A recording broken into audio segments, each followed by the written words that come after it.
नमस्कार दोस्तों, मैं हूं शोभित। और यार आज हम एक बहुत ही इंपॉर्टेंट इंफॉर्मेशन के बारे में बात करने वाले हैं जो कि फेब बैच से रिलेटेड है, फेब 2026 से रिलेटेड है।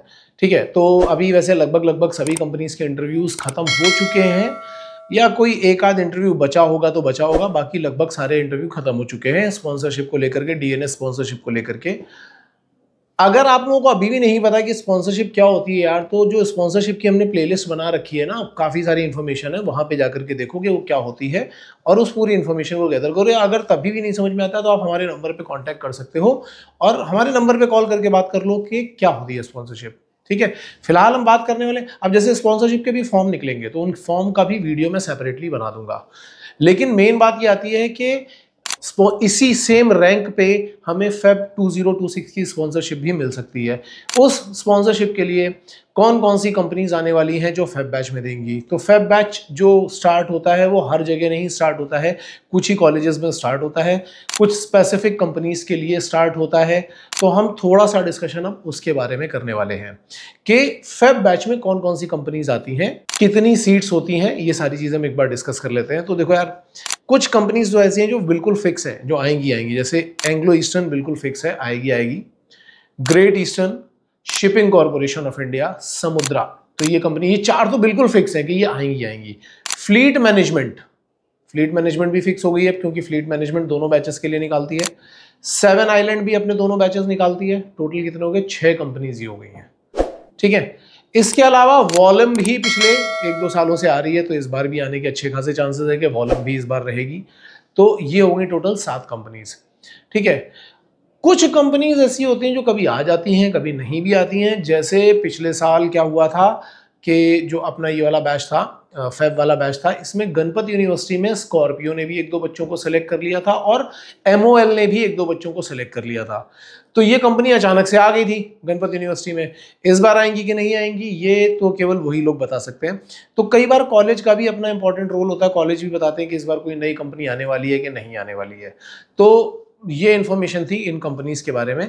दूसरी बात ये कि कौन सी कंपनी कौन से कॉलेज में आती है। तो भाई देखो, एंग्लो ईस्टर्न का अपना खुद का कॉलेज है। एंग्लो ईस्टर्न जो स्पॉन्सरशिप निकालेगी उसका अपना रिटन एग्जामिनेशन होगा, फिर साइकोमेट्रिक टेस्ट होगा, ठीक है, आपका मेडिकल टेस्ट होगा, ये सारे टेस्ट होंगे, इंटरव्यू होगा, ये सब मतलब written, interview, psychometric test and medical test, ये होंगे और उसके बाद एंग्लो ईस्टर्न का अपना खुद का कॉलेज है जो कर्जत मुंबई में है, तो आपको वहां जाना पड़ेगा। In the same way great eastern का अपना खुद का कॉलेज है, तो वो अपने कॉलेज मतलब कि GEIMS में बुलाएगी। ठीक है, और समुद्रा ESM का अपना कॉलेज है तो आपको वहां पे जाना पड़ेगा। सेवन आइलैंड ने अपना खुद का कॉलेज खोल रखा है तो आप वहां जा सकते हो। शिपिंग कॉर्पोरेशन इंडिया का अपना खुद का कॉलेज है तो आप वहां पे भी जा सकते हो। अब ये हो गया इतना। अब बात आती है कि फ्लीट मैनेजमेंट। तो फ्लीट मैनेजमेंट पहले कई जगह पर आती थी, लेकिन इस समय फ्लीट मैनेजमेंट का जो स्ट्रॉन्ग टाई अप चल रहा है वो चल रहा है IMI नोएडा के साथ में। ठीक है, लेकिन IMI नोएडा के साथ में चलने में एक झोल भी है जो पिछले साल हो गया था कई बच्चों के साथ में। इस बात को भी हमें ध्यान में रखना पड़ेगा। और बल्कि अगर आप चाहो तो इस वीडियो को ज्यादा लोगों के साथ में शेयर कर सकते हो, क्योंकि ये थोड़ा सा कंट्रोवर्शियल पॉइंट भी है। पिछले साल ऐसा हुआ था कि जो रिटन टेस्ट होता है वो वॉलम का जनरली अलग होता है और फ्लीट मैनेजमेंट का अलग होता है, लेकिन पिछली बार IMI नोएडा वालों ने क्या किया था कि फ्लीट मैनेजमेंट के लिए ही रिटन टेस्ट लिया और उस रिटन को जिन लोगों ने क्लियर किया उन बच्चों को फ्लीट के इंटरव्यू के लिए भेज दिया और जो नहीं सिलेक्ट हो पाया उनको वॉलम के लिए भेज दिया। वॉलम के लिए कोई सेपरेटली रिटन टेस्ट कंडक्ट ही नहीं किया गया। इस पे कई बच्चे गुस्सा भी थे कि सर हमसे 2000 रुपए ले लिए गए। अब वॉलम का जो क्राइटेरिया होता है वो होता है 65% का PCM में, और फ्लीट मैनेजमेंट का होता है 70 के ऊपर वाला। तो अब मान लो कि मेरा परसेंटेज है 67%, तो मैं फ्लीट मतलब कॉलेज का तो फॉर्म मैंने फिल कर दिया है, जैसे मान लो मैंने IMI का फॉर्म फिल कर दिया है, तो अब IMI में आने वाली है फ्लीट, लेकिन मैं फ्लीट में नहीं बैठ सकता क्योंकि फ्लीट का PCM का क्राइटेरिया जो है सब्जेक्ट उसका रिटन का वो 70 है, तो मैं तो बैठ नहीं सकता। लेकिन मैं वॉलम के लिए तो एलिजिबल हूँ।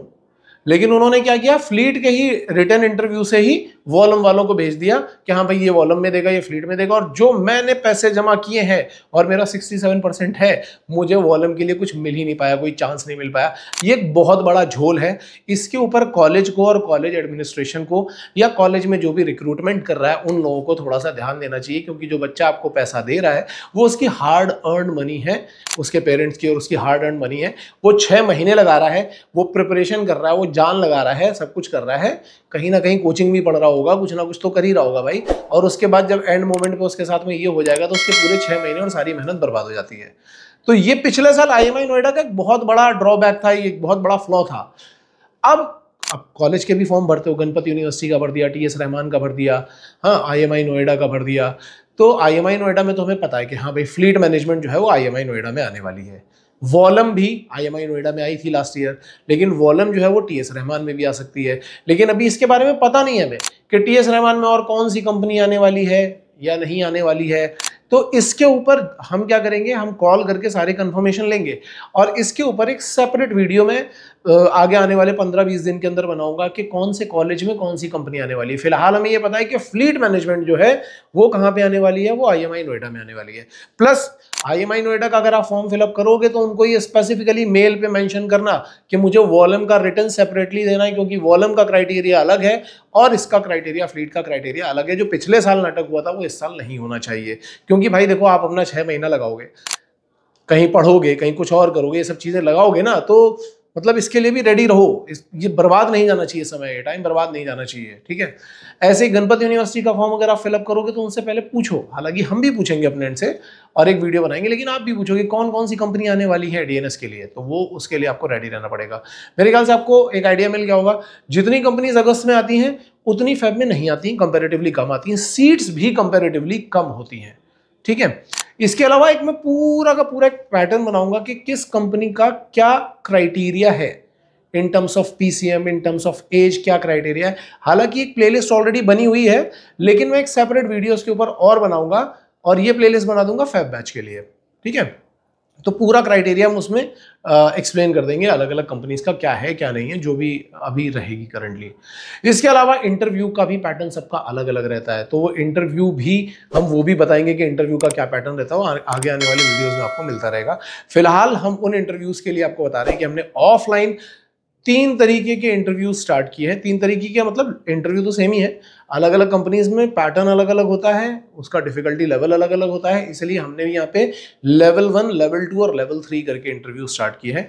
लेवल 1 में जो इंटरव्यू है, उस इंटरव्यू में आपका इंटरव्यू कैडेट्स लेंगे। कौन से कैडेट्स? जो ग्रेट ईस्टर्न में सिलेक्टेड है या जो एंग्लो ईस्टर्न में सिलेक्टेड है, जो फ्लीट में सिलेक्टेड है, जो सिनर्जी में सिलेक्टेड है और हमारे साथ में काम कर रहे हैं, वो कैडेट्स आपका लेवल 1 इंटरव्यू लेंगे। ये लेवल 1 इंटरव्यू केवल इसलिए होगा ताकि आप थोड़ा इंटरव्यू के लिए थोड़ा सा कंफर्टेबल हो जाओ और वो जो डर होता है ना इंटरव्यू को डायरेक्टली इंटरव्यूअर को देख करके जो डर आता है वो ना आए, थोड़ा सा कॉन्फिडेंस बिल्डअप हो जाए। दूसरे लेवल पे आपका इंटरव्यू लेंगे टीचर्स, जो प्रॉपर फैकल्टीज हैं, वो आपका इंटरव्यू लेंगे। और तीसरे लेवल पे इंटरव्यू लूंगा मैं खुद, वो तीसरा लेवल होगा, ठीक है। तो इस तरीके से लेवल 1, लेवल 2 और लेवल 3 के इंटरव्यूज होने वाले हैं। अगर आप भी इन इंटरव्यूज का पार्ट बनना चाहते हो या आप भी हमारे साथ में प्रिपरेशन का पार्ट बनना चाहते हो तो आप हमें डायरेक्टली कांटेक्ट कर सकते हो। कई सारे बच्चे हमसे ये भी पूछ रहे थे कि सर आपके कौन कौन से बैच अभी रनिंग है, तो इसके ऊपर एक सेपरेट वीडियो आने वाले टाइम में, तो मैंने आपको 2-3 तरीके के वीडियो बना दिए हैं। आपका काम यह है कि कमेंट सेक्शन में बताओ भाई कि आपको कौन सा वीडियो पहले चाहिए और कौन सा बाद में चाहिए। फिर से बोल देता हूँ, एक तो कि कितने बैचेस चल रहे हैं और कौन सा अफोर्डेबल है, कौन सा प्रीमियम है, उसके ऊपर एक वीडियो। दूसरा, अलग अलग कंपनीज का क्या क्या क्राइटेरिया है। और तीसरे वीडियो का टॉपिक है कि अलग अलग कंपनीज का इंटरव्यू का लेवल कैसा रहता है और पैटर्न कैसा रहता है। इन तीनों में जिस पे ज्यादा वोट करोगे, जिस पे ज्यादा कमेंट आएंगे या जिस कमेंट पे ज्यादा लाइक्स आएंगे, वो वीडियो मैं आपको पहले ला करके दे दूंगा, ठीक है। बाकी मैंने सारी चीजें एक्सप्लेन कर दी हैं। कुछ और डाउट रहते हैं तो आप हमसे पूछ सकते हो, ठीक है। कुछ और क्रिटिसिज्म करना हो तो वो भी नीचे डाल सकते हो कमेंट सेक्शन में, और हम आपके क्रिटिसिज्म से कुछ ना कुछ नया सीखने की कोशिश करेंगे। Okay, so with this information, Shobhit signing off. All the best guys.